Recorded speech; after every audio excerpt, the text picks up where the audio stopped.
में वो एक बॉक्स लाता है जिसके अंदर एक रोबोट होता है। ये आम रोबोट नहीं है बल्कि ये बहुत ही इंटेलिजेंट है। और जैसे मार्टिन रोबोट को एक्टिवेट करता है, रोबोट उसे बताता है कि रोबोट्स के 3 लॉज हैं। किसी भी इंसान को हार्म नहीं करना।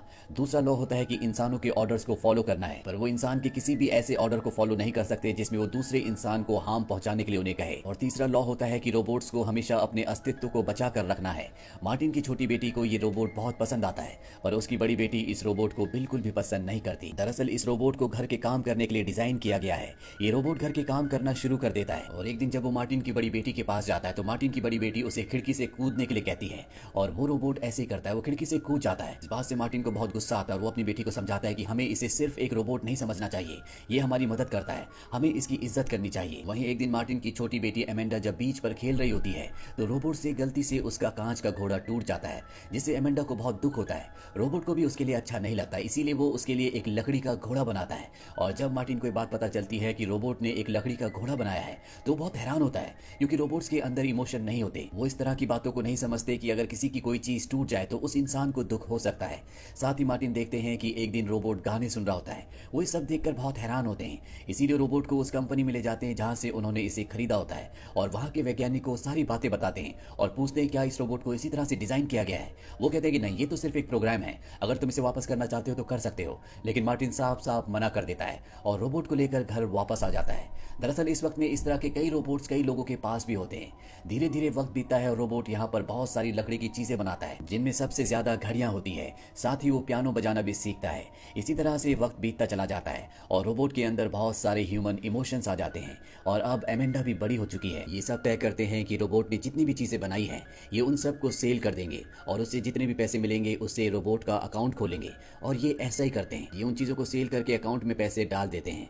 एमेंडा अब बड़ी हो चुकी है, इसीलिए वो शादी करने जा रही है और ये बात वो रोबोट को बताती है। तो उस वक्त मशीन में काम कर रहा होता है। एमेंडा की बात सुनकर उसका थंब कट जाता है, जिस वजह से मार्टिन रोबोट को उसी कंपनी में ले जाता है जहां से उसने खरीदा था। वो नहीं कहता है कि इसकी उंगली ठीक कर देना, लेकिन इसके प्रोग्राम को बिल्कुल भी चेंज मत करना, क्योंकि इसने अपनी जिंदगी में बहुत कुछ सीखा है, ये इंसानों की तरह फील भी कर सकता है। तभी रोबोट कहता है कि मैं अपने चेहरे को अपग्रेड करना चाहता हूं ताकि मेरे चेहरे पर भी इंसानों की तरह एक्सप्रेशंस दिखें। और उसके चेहरे को अपग्रेड कर दिया जाता है, जहां पर रोबोट सूट पहन कर आता है। दरअसल एमेंडा ने उसे सूट पहनने के लिए कहा था। एमेंडा शादी करके चली जाती है और अब एमेंडा के पिता मार्टिन बिल्कुल अकेले हो गए हैं। रोबोट उनके पास आता है और कहता है कि मैं आपके साथ हमेशा रहूंगा।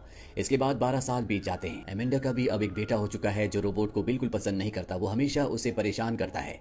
रोबोट एमेंडा को कहता है कि अब मैं जाना चाहता हूँ, मुझे फ्रीडम चाहिए। और इसके बाद वो मार्टिन के पास यानी कि एमेंडा के पिता के पास जाता है और उनसे कहता है कि अब मुझे यहाँ से जाना होगा, मैं आजाद होना चाहता हूँ। ये सुनकर मार्टिन को बहुत दुख होता है, क्योंकि उनकी बेटियों की शादी के बाद रोबोट ही उनका सबसे अच्छा साथी था और अब वो भी जाना चाहता है। वो उसे जाने की इजाजत दे देते हैं। रोबोट उन्हें एक चेक देता है, ये पैसे उसने अपने हाथ से बनाई हुई चीजों से कमाए हैं, लेकिन मार्टिन उसका चेक उसे वापस कर देते हैं और रोबोट अब घर से निकल जाता है। वो समंदर के पास एक जमीन खरीदता है जहां पर वो लकड़ी का अपने हाथों से बहुत ही सुंदर घर बनाता है और यहाँ पर वो लकड़ी की चीजें बनाता रहता है। और इसी तरह उसे जिंदगी गुजारते हुए 16 साल बीत जाते हैं।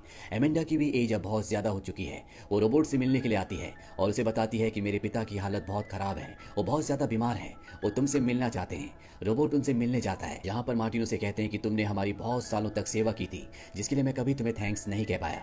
वो उसे थैंक्स कहते हैं और प्यार से अपना हाथ उसके हाथ पर रखते हैं और इसके बाद उनकी मृत्यु हो जाती है। और अब रोबोट इस देश से भी दूर जाना चाहता है, वो देश विदेश घूमना चाहता है, पर उसे इसकी इजाजत नहीं होती। इसीलिए वो इसके लिए केस फाइल करता है और ये केस एमेंडा का बेटा हैंडल करता है, जो कि अब बहुत जवान हो चुका है। वैसे भी वो इस रोबोट को पसंद नहीं करता था, वो हमेशा चाहता था कि उसकी मॉम इससे दूर रहे, इसीलिए वो उसे अप्रूवल दिला देता है। दरअसल उसका दूर दूर जाने का मकसद ये होता है कि वो अपने जैसा एक और रोबोट ढूंढना चाहता है। वो कई देशों में जाता है लेकिन उसे ऐसा कोई भी रोबोट नहीं मिलता। लेकिन उसे एक दिन एक फीमेल रोबोट दिखती है जो उसी की तरह होती है। वो इंसानों से बहुत प्यार से बात कर रही होती है। उसे देखकर उसे बहुत खुशी होती है, पर जब वो रोबोट उस फीमेल रोबोट से मिलता है तो उसे पता चलता है कि उसके अंदर एक ऐसी चिप लगाई गई है जिससे वो बिल्कुल इंसानों की तरह बिहेव करती है। यानी कि ये सब उसने अपने एक्सपीरियंस से नहीं सीखा, जिस तरह से इस रोबोट ने सीखा था। इसीलिए वो उस आदमी से मिलने जाता है जिसने इस रोबोट को डिजाइन किया है। इसका नाम रूपर्ट होता है। वो रूपर्ट से मिलता है। रूपर्ट उसे बताता है कि मेरे पिता एक रोबोटिक कंपनी में काम किया करते थे जहां से उन्हें निकाल दिया गया था। इसके बाद उन्होंने खुद अपने रोबोट्स बनाए और अब उस काम को मैं संभालता हूँ। मैं एक ऐसा सूट भी बना रहा हूँ जिसको पहनने के बाद रोबोट्स बिल्कुल इंसानों की तरह दिखेंगे। ये देखकर रोबोट को बहुत खुशी होती है। यहाँ पर रूपर्ट को सबसे बड़ी प्रॉब्लम पैसों की होती है, उसे फंडिंग की जरूरत है। रोबोट उसे कहता है कि पैसों से मैं तुम्हारी मदद करूंगा, पर बदले में तुम्हें मेरे लिए एक सूट बनाना होगा जिसे पहनने के बाद मैं बिल्कुल इंसान जैसा दिखूं। रूपर्ट उसके लिए सूट बना देता है। हालांकि ये रोबोट अपने घर से बहुत दूर है, लेकिन ये एमेंडा से, जिसका अब डाइवोर्स हो चुका है, लगातार चिट्ठियों से बातें किया करता है। और जब इसका सूट पूरी तरह से बन जाता है तो ये वापस आ जाता है। ये एमेंडा के घर पर जाता है, जहाँ पर एक एमेंडा जैसी लड़की जो कि बहुत ही यंग होती है, वो पियानो बजा रही होती है। उसे देखकर रोबोट हैरान हो जाता है। जब वो उसके पास जाता है तो वो लड़की उसे बिल्कुल नहीं पहचानती, और तभी पीछे से एमेंडा आती है, जो कि अब बूढ़ी हो चुकी है। और ये लड़की जो पियानो बजा रही होती है, ये उसकी ग्रैंड डॉटर है, यानी कि एमेंडा के बेटे की बेटी। इसका नाम पोर्शिया होता है। धीरे धीरे इन दोनों की दोस्ती हो जाती है, और एक दिन रोबोट को पता चलता है कि एमेंडा को हार्ट अटैक आया है। वो उसे हॉस्पिटल में मिलने जाता है। एमेंडा के हाथ में आज भी वो लकड़ी का घोड़ा होता है, जो सबसे पहले रोबोट ने उसके लिए बनाया था। एमेंडा रोबोट से उसकी दोस्ती के लिए थैंक्स कहती है, और इसके बाद उसकी मृत्यु हो जाती है। उसकी मृत्यु से उसकी पोती पोर्शिया की आंखों में आंसू आ जाते हैं, लेकिन रोबोट की आंखों में आंसू नहीं आते।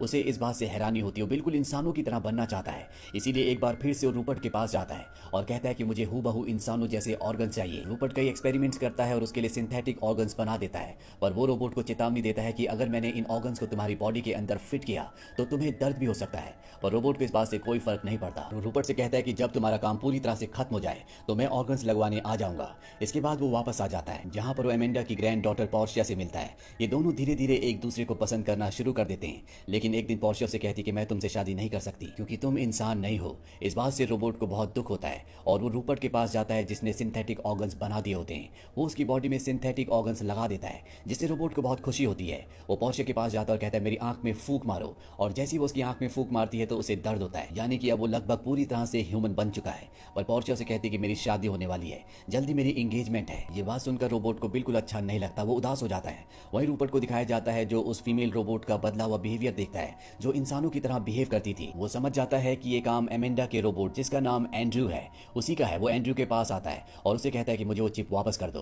हालांकि शुरू में वो मना कर देता है, लेकिन बाद में उसे वो चिप दे देता है। इसके बाद ये दोनों के दोनों उस जगह जाते हैं जहां पर पोर्शिया की एंगेजमेंट पार्टी चल रही होती है, लेकिन ये दोनों दूर से ही वो सब कुछ देखते हैं। पोर्शिया भी इस एंगेजमेंट से बिल्कुल खुश नहीं होती, क्योंकि कहीं ना कहीं वो एंड्रयू से, यानी कि रोबोट से प्यार करती है। उसे उसका साथ बहुत अच्छा लगता है। वहीं एंड्रयू अगले दिन पोर्शिया से मिलने चर्च में जाता है और उसे कहता है कि मैं तुमसे बहुत प्यार करता हूँ, तुमसे शादी करना चाहता हूँ। एंड्रयू ने अपने सारे ऑर्गन्स अब इंसानों की तरह लगवा लिए हैं, इसीलिए वो इंसानों की तरह फील कर सकता है। वो खाना खाता है, वो हर चीज करता है जो इंसान कर सकते हैं। पर पोर्शिया से कहते हैं कि हमारी शादी को, हमारे प्यार को कोई भी लीगलाइज नहीं करेगा, सरकार इस बात की इजाजत कभी नहीं देगी। इस बात से एंड्रयू को दुख होता है और वो कोर्ट में एक पिटीशन डालता है, जिसमें वो जूरी से कहता है कि मुझे इंसानों का दर्जा दिया जाए, क्योंकि मैं इंसानों की तरह फील कर सकता हूँ, उनकी तरह खा सकता हूँ, चल सकता हूँ, बात कर सकता हूँ, मेरे अंदर सभी इमोशंस हैं।